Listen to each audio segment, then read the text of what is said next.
স্বামীর বিরুদ্ধে কোনো চিন্তা আপনার ভিতরে ঢুকুক, আমি এটা চাই নাই মনে করে বসে বসে আপনার বাড়িতে এসে না বসে বসে আমি নামাজ আদায় করতেছি। আমার মায়েরা কি পরিমাণ তাদের মধ্যে ধৈর্যের পরিচয় ছিল, সেই ধৈর্যগুলো আজকে হারিয়ে যাবার পথে। সংসার সুখ কিন্তু টাকা সম্পদ দিয়ে হয় না। সংসার সুখ শান্তি, সংসারের প্রকৃত মহব্বত ভালোবাসা একমাত্র ঈমানের ভিত্তিতেই গড়ে উঠতে পারে। কিসের ভিত্তিতে? ঈমানের ভিত্তিতে। আমার মায়েরা আপনাদের ব্যাপারে আরো কিছু কথা বলবো।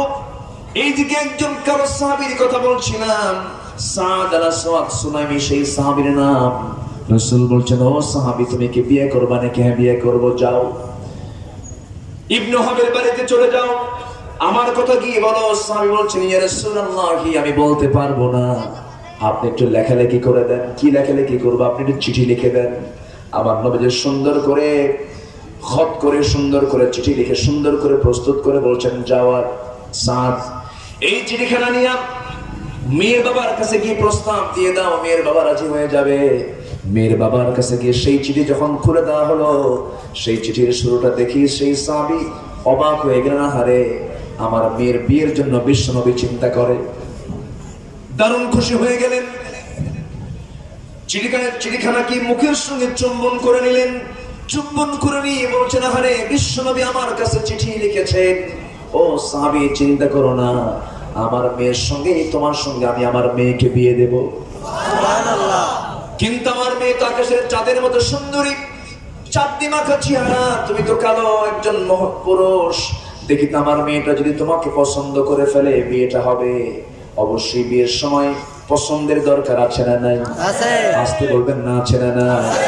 মেয়েকে দেখবে ছেলে, ছেলেকে দেখবে মেয়ে, এছাড়া কেউ কাউকে দেখবে না। এমনকি বাবা পর্যন্ত মেয়েকে দেখতে পারবে না বিয়ের আগে, কারণ বাবা দেখতে চায় যদি বাবারই পছন্দ হয়। কি কথা বলছেন না? হতে হতে পারে, জায়েজ আছে না নাই? আছে। এই জন্য দেখার নিয়ম হলো, যে প্রার্থী যে বিয়ের জন্য প্রস্তুতি নিচ্ছে সে একমাত্র দেখবে, আর কেউ দেখতে পারবে না। এটাই হলো নিয়ম, এটাই হলো তরিকা, এটাই হলো সিস্টেম। আমার ভাইয়েরা, ওই মেয়েটার বাবা বলছি, ও সাহাবী, রাসূল তোমাকে পাঠিয়েছেন, আমার কোনো সমস্যা নাই, কিন্তু আমার মেয়ে তো তোমাকে পছন্দ করবে কিনা জানি না, তবে আমার বিশ্বাস আমার মেয়ে আমার কথার বাইরে যাবে না। এমন বিশ্বাস কি আমার বাংলাদেশের বাপদের আছে? না। এবার কি হলো, মেয়ের বাবা যখন মেয়ের কাছে যাবে, মেয়ের কাছে যেতে নেই, মেয়ের কাছে যাওয়া মাত্র দেখতে পেলেন মেয়েটার চোখে পানি টলমল করে, মেয়েটা কান্দে। কান্না দেখে মা বাপ মনে মনে চিন্তা করতেছে, মনে হয় মেয়েটা আমার ওই ছেলেটাকে পছন্দ করে নাই। এবার বলছে, মা তুমি কান্দো কেন? কান্না থেমে দাও, বুঝতে পারছে বিয়ে হবে না। মেয়েরও কান্দি। এক পর্যায়ে মেয়েটা বলতেছে, বাবা তুমি বুঝতে ভুল করেছো, এই জাগতিক জীবনে আমার যদি কোনো বিয়ে হয়, আমার নবীজির পছন্দ করা সেই ছেলে ছাড়া আমার জীবনে আর কোনো বিয়ে হবে না। একটু আস্তে কোন সুবহানাল্লাহ, জোরে বলুন সুবহানাল্লাহ। সব ঠিকঠাক হয়ে গেল। মেয়ের বাপ এসে বলে, আমার মেয়েও রাজি, আমিও রাজি। সাদের আনন্দ দেখে কি, সেই কালো সাহাবীটা দৌড় মেরে গিয়ে নবীর সামনে দাঁড়িয়ে বলছেন, ইয়া রাসূলুল্লাহ আজকে আমার সফরটা সফল হয়েছে, আজকে গিয়েছিলাম সব ঠিকঠাক ওকে হয়ে গেছে, মেয়েও রাজি, মেয়ের বাপও রাজি, আমিও রাজি হুজুর। কি করবেন? তাড়াতাড়ি করেন। আমার নবীজি বলছেন বিয়েতে করবে, কিন্তু টাকা পয়সা কই? হুজুর টাকার দায়িত্ব আমারে দিলে আজীবন বিয়ে হবে না। সুবহানাল্লাহ বলবেন না? সুবহানাল্লাহ। আজীবন বিয়ে হবে না। রাসূল বললেন, বিয়ে তো তুমি করবে, টাকাটা কে দেবে? হুজুর সব দায়িত্ব যখন আপনি পালন করলেন, বিয়ে করব আমি, টাকা দেন আপনি। আমার নবীজি বলেন, ঠিক আছে, আমার দিকে ধরে, আমার জামাইটা কোথায়? ওসমান এদিকে আসো, নোমান এদিকে আসো। দুজনকে আস্তে করে ডাক দিলেন, ডাক দিয়ে বলেন, তোমরা দুইজন 200 400 দিরহাম দাও।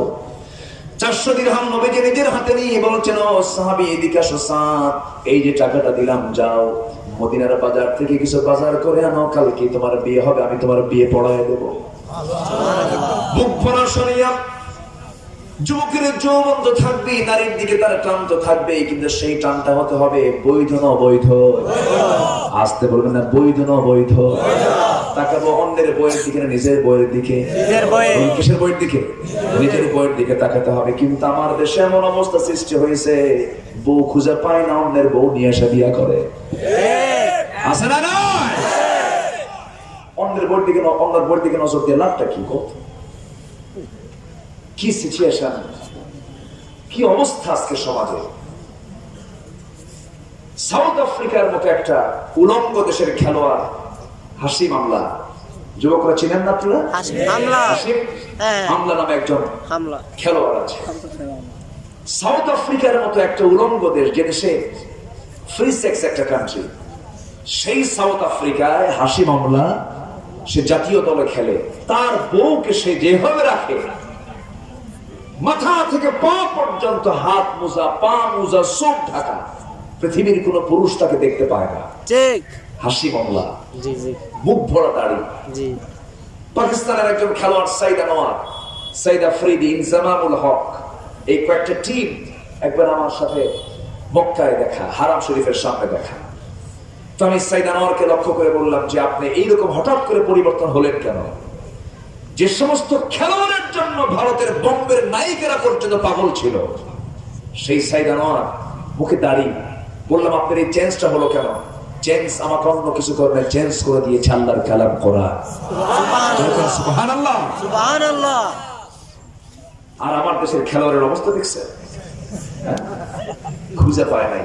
মেয়েটা আবার বলে কি জানেন? মেয়েটা বলে, দেখেন আমি কি করব, আমার স্বামী একটা, আর নাসিব তার 32টা গার্লফ্রেন্ড, সে 32টা গার্লফ্রেন্ডকে টপকায়া আমাকে সে গোলাপ দিয়েছে, আমি কি একটা সাথে ছাড়তে পারবো না? চিন্তা করা যায়? উচিত ছিল সত্য শাস্তি নিশ্চিত করা, ঠিক কিনা? আমি বিচারপতিদের, যারা বিচারের দায়িত্ব পালন করেন, বিনয়ের সুরে বলবো, আল্লাহ বিচারক, আপনারাও বিচারক। আল্লাহ তাআলা 7 শ্রেণীকে আরশের ছায়ার নিচে স্থান দিবেন। এর মধ্যে অন্যতম শ্রেণী হলো ইমামুন আদিল, ন্যায় বিচারক। আল্লাহ পাক ন্যায় বিচারককে আরশের ছায়ার নিচে স্থান দিবেন। আমি বিচারকদেরকে বলবো, দয়া করে আমার দেশের যে প্রচলিত আইন আছে, অন্যের বউকে যদি কেউ ভাগায় নিয়ে এসে নিজের ঘরে তোলে, তার শাস্তি হলো ন্যূনতম 7 বছর জেল, সশ্রম কারাদণ্ড 7 বছরের। দয়া করে সুস্থ বিচারটা করুন, নচেত আপনার বউ আরেকজন ভাগায় নিয়ে যাবে, তখন বুঝবেন যে বউ গেলে কি লাগে। বাচ্চা নিয়ে ফিরে শুধু কাঁদবেন, হাই আমার বউ হেরে গেল। কষ্ট পাচ্ছেন আপনারা? আসেন দোয়া করে দিই। দোয়া করবো না তো থাকেন, আমি যাই, তাও যাবো না, তাহলে কি করবেন? বলি আলহামদুলিল্লাহ, জোরে বলি আলহামদুলিল্লাহ। কষ্ট পাচ্ছেন? আল্লাহর কাছে সত্যবাদী হতে হলে কয়টা গুণ লাগবে? 1 নম্বর গুণ, আমরা ঈমান আনবো কার উপরে?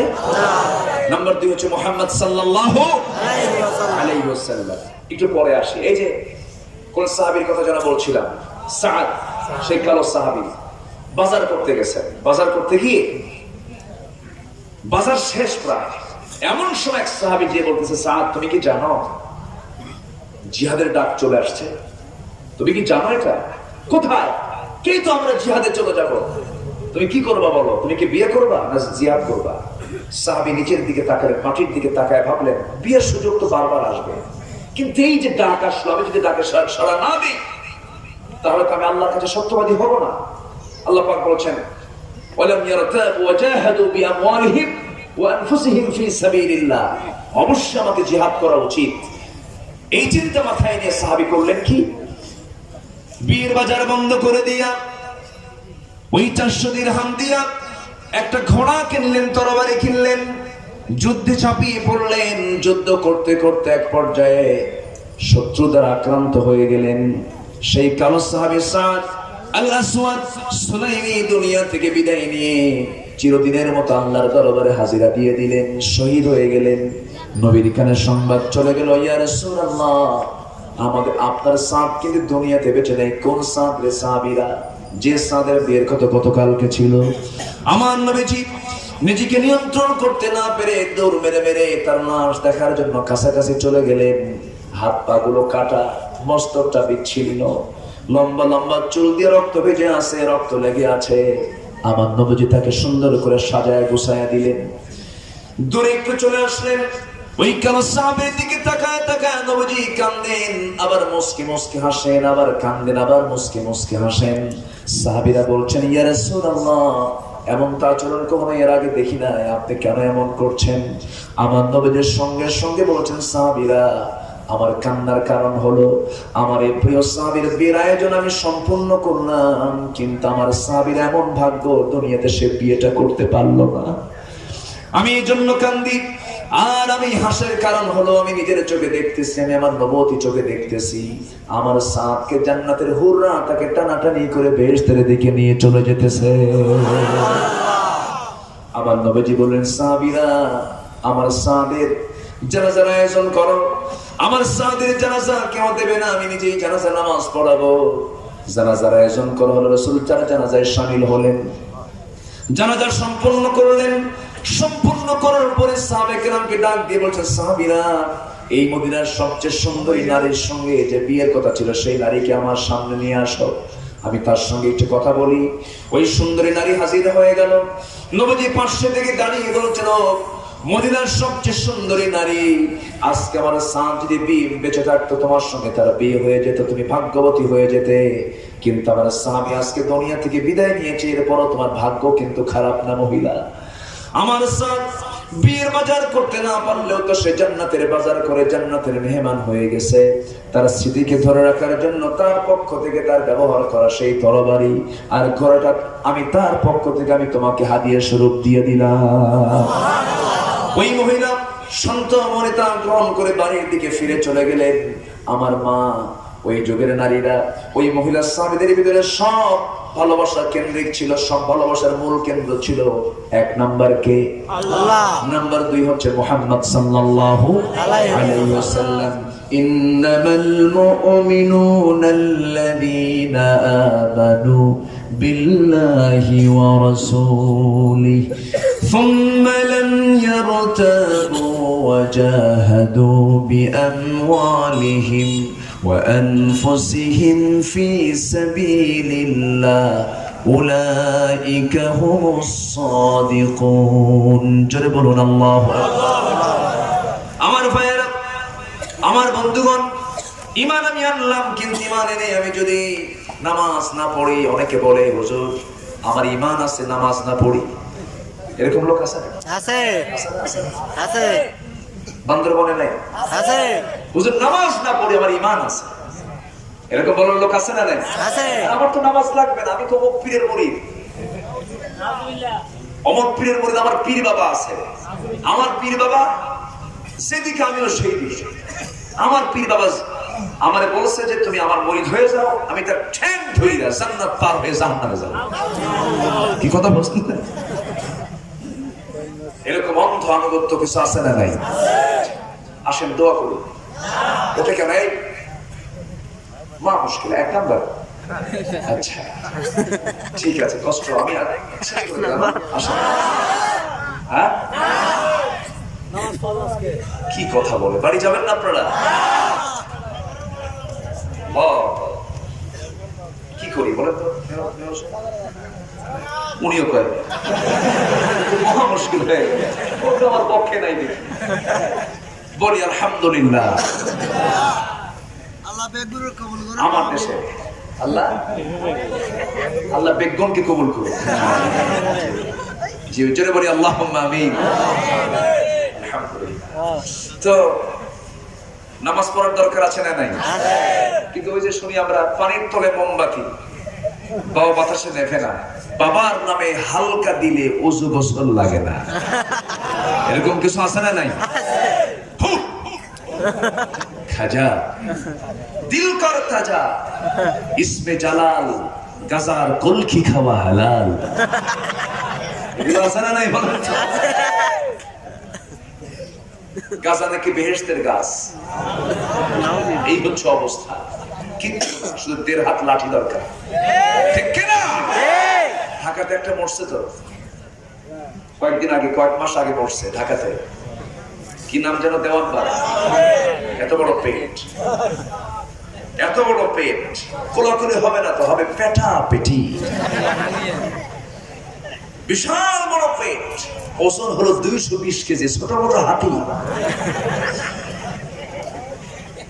বুঝলেন? এই দুষ্ট, এত দুষ্ট, এত বদমাইশ, সে বলে তার বোন নাকি ফাতেমা, নাউযুবিল্লাহ, তার ছেলে নাকি হাসান হোসেন। নাউযুবিল্লাহ। এই সমস্ত অসভ্য কিছু আছে না নাই? আছে। আল্লাহর কসম করে বলে আমি পীরকে গালি দিচ্ছি না। পীর যদি সঠিক হন, পীরের আরবি হলো মুআল্লিম। পীরের আরবি কি? মুআল্লিম। রাসূল বলেছেন বুইসতু মুআল্লিমান, আমি পৃথিবীতে এসেছি শিক্ষক হিসাবে। রাসূলও পীর, মানে পীর শব্দটা হলো ফার্সি। পীর শব্দটা কি? ফার্সি। ফার্সিতে মানে শিক্ষককে বলে, বুড়া মানুষকে বলে হলো পীর। আরবিতে যারা বড় আলেম তাদেরকে বলে শেখ। তাদেরকে কি বলে? শেখ। শেখ মানে কি? বুড়া। শেখ মানে কি? বুড়া। তো বুড়ার ফার্সি হলো পীর। বুড়ার ফার্সি কি? পীর। ফার্সিতে পীর বলে। কিন্তু আমার দেশে পীরের যে দরবার, সমস্যা আছে না নাই? আছে। আসতে বলবেন না, আছে না নাই? আছে। আল্লাহর ধন রাসূলকে দিয়া, এরকম বলার লোক নাই? আল্লাহর ধন রাসূলকে দিয়া, রাসূল আল্লাহ গেছে গায়েব হইয়া। আল্লাহ কি গায়েব হয়? না। আল্লাহ কি হেরে যায়? না। আল্লাহ কি কখনো লা তাখুযুহু সিনাতু ওয়ালা নাওম, আল্লাহু লা ইলাহা ইল্লা হুয়াল হাইয়ুল কাইয়্যুম। বলতেছে আল্লাহর ধন রাসূলকে দিয়া, রাসূল গেছে, আল্লাহ গেছে গায়েব হইয়া। এই জাতীয় কথা যারা বলে তাদের কি ঈমান থাকে? না। আসতে বলবেন ঈমান থাকে? না। আমরা ওই সমস্ত ভণ্ড দরবারে যাব না। জোরে বলি ইনশাআল্লাহ। ইনশাআল্লাহ। নামাজ হবে কয় ওয়াক্ত? 5 ওয়াক্ত। কয় ওয়াক্ত নামাজ? 5 ওয়াক্ত। একা না জামাতে? বলেন একা না জামাতে? জামাতে। মনোযোগে না অমনোযোগে? মনোযোগে। বুঝে না না বুঝে? বুঝে। জেনে না না জেনে? জেনে। সময় না অসময়ে? সময়ে। তাড়াতাড়ি না আস্তে আস্তে? তাড়াতাড়ি নামাজ আছে না নাই? আছে। 2 রাকাত নামাজ পড়তে আধা মিনিট সময় লাগে, এরকম লোক আছে না? আছে। মানে এত জোরে নামাজ পড়ে ফেরেশতাকে লিখবো কখন, টাইম নাই। এরকম আছে না নাই? ওইরকম করে নামাজ পড়া যাবে না। আমরা সুন্দর করে পড়বো, জোরে বলি ইনশাআল্লাহ। ইনশাআল্লাহ। বুঝে শুনে নামাজ পড়তে হবে। বুঝে যদি নামাজ পড়ি তাহলে ওই লোক কখনো সুদ খাবে না। সুদখোর নামাজে আমার দেশে আছে না নাই? আছে। লামাতে সুদ নাই? লামাতে সুদ আছে? আছে। আচ্ছা, যদি রাতের বেলা কেউ 13 বার পেশাব করে, এটা কিসের লক্ষণ? ডায়াবেটিস। বুকের বাম পাশে ব্যথা করলে কিসের লক্ষণ? হার্টের প্রবলেম। 60 বছর পার হয়ে গেছে, সমস্যা তো হয়। ডাক্তারের কাছে গিয়ে বলছে, ডাক্তার কাম তো সারছে, কি ঘুম পারি কখন, খালি পেশাব। আপনি আজকের থেকে চা খাবেন কিন্তু চিনি খাবেন না। চিনি খাওয়া আপনার জন্য হারাম, আপনি চিনি খেতে পারবেন না। বুকের বাম পাশে ব্যথা, হার্টের প্রবলেম, ব্লক হয়ে গেছে, আজকে থেকে আপনার গরু গোশত চলবে না। গরু গোশত দেখবেন কিন্তু খাবেন না। এই কথা বুঝবেন না? সামনে 4 কাপ থাকে, গরুর ভুনা পার্টি থেকে দিয়ে রাখছে, গরুর ভুনা, খালি ওইদিকে নজর যায় আর জিব্বা লাফায়। আসলে এরকম আছে না? জিব্বা লাফায় আর চোখের দিকে যায়, এদিনের মতো ছায়া থাকে, খাওয়ার উপায় নাই। কেন? খাইলেই তো ব্যথার বাড়বে। আর চা চিনি না থাকলে সেই চায় কোনো স্বাদ থাকে না। ভটকা চা খায়, স্বাদহীন চা খায়, আর মনে মনে করে আরে ইহকালের হবে না খাওয়া। তো চা খাচ্ছে চিনি ছাড়া, খাবার খাচ্ছে, প্রিয় গোশত সারা জীবন কত কেজি খাইছে, আর একটা টুকরাও খেতে পারে না। কেন? হার্ট ব্লক হয়ে যাবে। গরু গোশত ডাক্তার মানা করে দিয়েছে। ডাক্তারের পরামর্শ যদি ক্ষণিক জীবনে বাঁচার জন্য গরু ছাড়তে পারে, চিনি ছাড়তে পারে, আল্লাহর পরামর্শ হলো সুদ খাইস না, জাহান্নামে যাবি, জন্মের খাওয়া খায়। আছে। এই মুহূর্তে কেউ উঠবেন না, যদি ওঠেন তাহলে ভাববো ওই লোকটাই সুদ খায়। বসেন। সম্মানিত ভাইয়া, ইমানদার কি সুদ খেতে পারে? ইমানদার সুদ খেতে পারে? ইমানদার সুদের কাছে যেতে পারে না। কিন্তু আমি নিজে সুদ খেলাম না, ভালো কথা, কিন্তু সুদ সমাজে আছে না নাই বলেন? এই সমাজ থেকে সুদ খাতের জন্য ওয়াজ করে বন্ধ হবে না আইন করে বন্ধ হবে? আস্তে ওয়াজ দিয়ে বন্ধ হবে না, আইন দিয়ে বন্ধ হবে। আই আমার দেশে সুদ সমস্ত ব্যাংকে আছে না নাই? আছে। ব্যাংকের মূল উৎস হলো সুদ। ব্যাংকের মূল উৎস সুদ। আল্লাহ বলছেন সুদ দাও না যাকাত দাও? যাকাত। বলেন বলেন বলেন বলেন। যাকাত।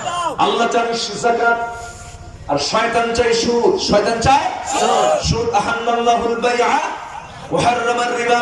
আল্লাহ সুদকে করেছেন হারাম, আর ব্যবসাকে করেছেন হালাল। আল্লাহ রাব্বুল আলামিন ব্যবসাকে হালাল করে দিয়েছেন আর সুদকে করে দিয়েছেন হারাম।